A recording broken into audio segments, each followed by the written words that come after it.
त्या खातीर म्हजी दृश्टिकोनांतल्यान गोंयांत 3 तरी आय कलेक्शन सेंटर जाय. एक GMC आसली जाल्यार तिसवाडी, म्हापसा म्हणजे बार्देस आनी पेडणे हे तालुके कवर करपाक शकता. मडगांव आसा जाल्यार आमी मडगांव, सालसेत, केपें, काणकोण, सांगे हें कवर करपाक शकता.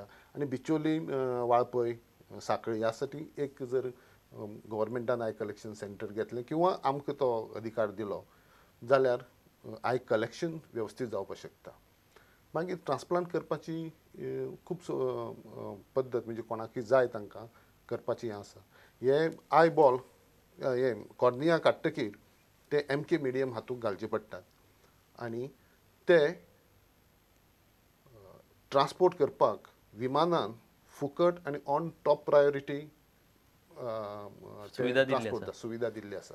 96 वरां म्हणजे जवळ जवळ 4 दीस जाले. 4 दीस म्हणजे खूप अवधी मेळटा. कित्याक दोळे मागपी जावं घेवपी खूब लोक आसतले. पूण तुमी आतां ही बँक सुरू केल्ल्याक गोंयांत जावं कार्य सुरू केल्ल्याक कितें इम्प्रुवमेंट जाला दिवपी लोकां मदीं वाडल्यात कितें? आमी फक्त 2 आय डोनेशन करून घेतली अजून पर्यंत फक्त आता ह्या 2-3 वर्सां 2च आय डोनेशन केली. रोटरी क्लबान थोडी केल्यात. गोंयांत त्या मानान ताजी मागणी कमी आसा. पूण जगां अशे 2 देश आसात जे 0% कॉर्नियल ब्लायंडनेस आसा. एक श्रीलंका तुमी भारताक कंपेर केले जाल्यार धाकलोसो देश, पूण हांगा श्रीलंकेक 0% कॉर्नियल ब्लायंडनेस आसा. हाजें कारण अशें की थंय एक कायदो आसा की मनीस मरतकीर दोळे राष्ट्रीय संपत्ती जाता आनी गव्हर्मेंट येवन ते दोळे काडपाक शकता. इनफॅक्ट तुमी ते दान करपाक जाय. हाजे कारणा खातीर श्रीलंकेक 0% कॉर्नियल ब्लायंडनेस आसा आनी श्रीलंका 65 वेगवेगळे देशांक कॉर्निया एक्सपोर्ट करता, जातूंत भारताचोय आस्पाव आसा. दुसरी देश आहा तो इंग्लंड. हांगा कायदो ना, पूण स्वेच्छेन सगळें आय डोनेशन जाता. It has become a way of life. गोंयाकय तशीच परिस्थिती निर्माण नक्की करपाक शकता. तुमच्या म्हणण्या प्रमाणे गोंयांत मागणी ना, पूण आपले बांधव जे देशभरात आसा तांकां मदत करपाक येतात. म्हणजे राष्ट्रीय पातळीवरती काय हे डोनेशन करण्याची सध्या परंपरा? फारच पुअर परिस्थिती असं म्हणायला हरकत नाही, ज्याच्यामुळे सगळीकडे पूर्ण देशभर ही जनजागृती करणं आवश्यक आहे. भारतामध्ये सध्याच्या परिस्थितीमध्ये वर्षभरामध्ये 30,000 लोकांचं नेत्रदान होतं. गरज आहे सुमारे 30 लाख लोकांना आणि गेल्या कित्येक वर्षापासून ही परिस्थिती आहे. बरं, प्राप्त झालेले प्रत्येक नेत्र जे आहे हे दृष्टी देण्यायोग्य असतीलच असं नाही, ते टेस्टिंगनंतर ठरतं. त्याच्यामुळे ऑन अन ॲव्हरेज 10 ते 12 लाख लोकांना 12,000 लोकांनाच वर्षभरामध्ये दृष्टी लाभ होतो नेत्रदानातून. सध्या तरी ही परिस्थिती आहे, पण आता गेल्या काही वर्षापासून म्हणजे सुमारे 5 ते 7 वर्षापासून गुजरात हे सगळ्यात पुढे आहे त्या बाबतीत आणि तमिळनाडू, त्यातही चेन्नईमध्ये सगळ्यात जास्त अवेअरनेस आहे. थोडासा श्रीलंकेचा प्रभाव असू शकेल वगैरे, जसं आता संतोषजींनी सांगितलं, पण ही परिस्थिती आहे. पण संपूर्ण भारतात जर बघायला गेलं तर कुठं 30 लाखांना गरज आहे आणि 30,000 नेत्रदान होत आहेत. वर्षभरामध्ये सुमारे 1 कोटीच्या वर लोकांचा मृत्यू होतो भारतात. आणि व्यापक जनजागृती झाली तर एक काल्पनिक दृश्य आहे, समजा हायपोथेटिकल एक हे आहे की 1 कोटी लोकांचे 2 कोटी डोळे मिळतील आणि ही प्रॉब्लेम केव्हाच संपू शकते तसं पाहिलं. पण जनजागृती होण्यामध्ये ज्या येणाऱ्या अडचणी आहेत त्याच्यामुळे सध्या ही परिस्थिती आहे. आता गोंयांत आमचे सरकाराचे भलायकी केंद्र आसा, हेल्थ सर्विसीस, थंयसून तुमकां कितें सपोर्ट मेळटा जावं कॉपरेशन मेळटा? गोंयांक जायतें काम करपाची गरज आसा.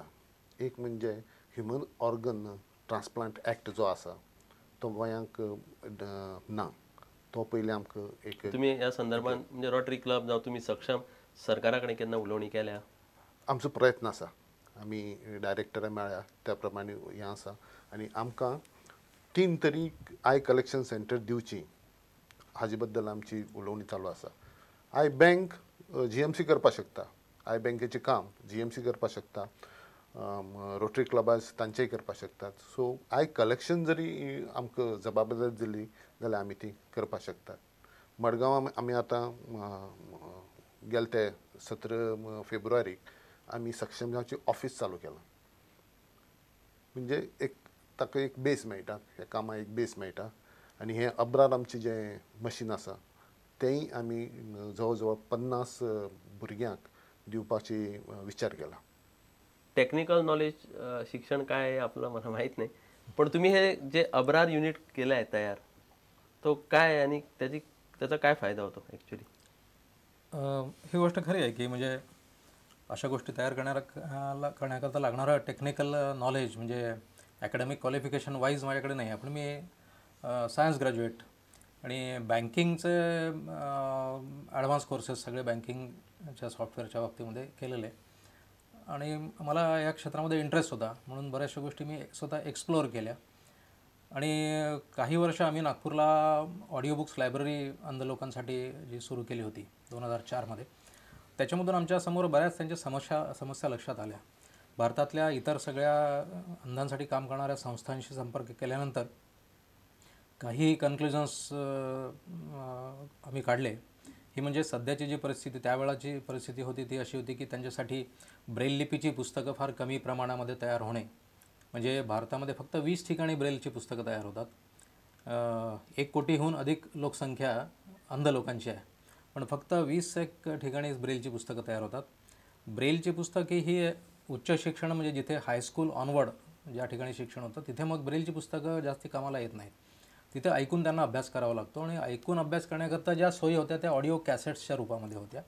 आणि अशा प्रकारचे ऑडिओ कॅसेट्स तयार करून अंधांसाठी देणाऱ्या संस्थासुद्धा 20-25च होत्या त्यावेळेला.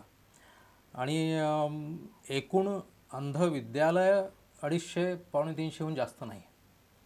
इतक्या कमी प्रमाणामध्ये हे सगळे इन्फ्रास्ट्रक्चर असल्यामुळे माझ्या परीने मी फक्त निर्णय घेतला की माझ्याकडून जेवढं शक्य होईल तेवढं मी या इन्फ्रास्ट्रक्चरल डेव्हलपमेंटसाठी आयुष्य घालवावं.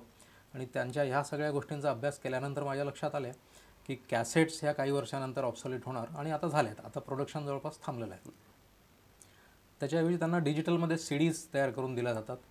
होतं असं की 10वी-12वीच्या वर्गातल्या 80-90-100हून अधिक कॅसेट्स होतात. आता ज्या व्यक्तीला दिसत नाही त्याच्याकडून आपण ही अपेक्षा करतो की त्यांनी या इतक्या कॅसेट्समधून हव्या त्या विषयाची कॅसेट निवडायची. त्या कॅसेटमधून हवा तो धडा किंवा पोर्शन लोकेट करायचा. किती वेळ त्यांचा जात असेल. शिवाय कॅसेट एखादीमध्ये काही कारणाने तुटली, खराब झाली तर सगळी लिंक तुटणार. मेंटेनन्सचा प्रॉब्लेम, बॅकअप म्हणजे पॉवर बॅकअप, बॅटरी बॅकअप जास्त कॅसेट प्लेअरला नसणे. आणि CDमध्ये फक्त कसं झालं की 100 कॅसेट नाही तर 25 CDs एवढाच फक्त फरक पडला. आणि त्या 25 CDsमध्ये त्यांना पुन्हा CD प्ले केल्याशिवाय सापडायचं नाही, काय लोकेट करण्याची प्रॉब्लेम. काही विद्यार्थी iPods डिजिटल प्लेयर्स वापरले जातात जी मुख्यतः गाणी ऐकण्याकरता लोक वापरतात. त्याच्यामध्ये त्यांना काही लोकांनी ऑडिओ ट्रॅक्स तयार करून लोड करून दिले वगैरे, पण त्याच्यामध्ये सिक्वेन्शियल ॲक्सेस असतो. त्याला कुठलाही हवा असलेला ट्रॅक निवडण्याकरता त्याला बाकीचे ट्रॅक ओलांडून जावं लागतं, कारण त्याला दिसत काहीच नाही. थोडं प्ले करत करत जावं लागतं. दिसणाऱ्या व्यक्तीला त्याच्या फाईल नेमवरून ती लोकेट करता येऊ शकते. अनेक ब्लाइंड लोक विशेषतः मेट्रो सिटीजमध्ये हे कम्प्युटरचा वापर करतात. ब्लाइंड लोक आणि कम्प्युटर हा एक फार महत्त्वाचा वेगळा विषय आहे. पण कम्प्युटरला ॲक्सेस प्रत्येक ब्लाइंड व्यक्तीला नाही किंवा कम्प्युटर लॅबला ॲक्सेस नाही. ह्या सगळ्या गोष्टींचा विचार केल्यानंतर मग अशी संकल्पना आम्ही तयार केली की एक असं कॉम्पॅक्ट डिव्हाइस ज्याच्यामध्ये मोठ्या प्रमाणामध्ये स्टोरेज होऊ शकेल डेटाचा, compact pocket size, power backup सगळ्याची सोय असेल. आणि सगळ्यात महत्त्वाचं म्हणजे नंबर ऑफ ट्रॅक्समधून हवा तो ट्रॅक क्विकेस्ट पॉसिबल टाईममध्ये निवडता आला पाहिजे, म्हणजे ज्याला आपण रँडम ॲक्सेस म्हणतो. अशी संकल्पना आम्ही तयार केली आणि अब्रारची निर्मिती झाली. सुमारे 2.5 वर्ष आम्हाला ते सगळं तयार करण्याकरता लागलं.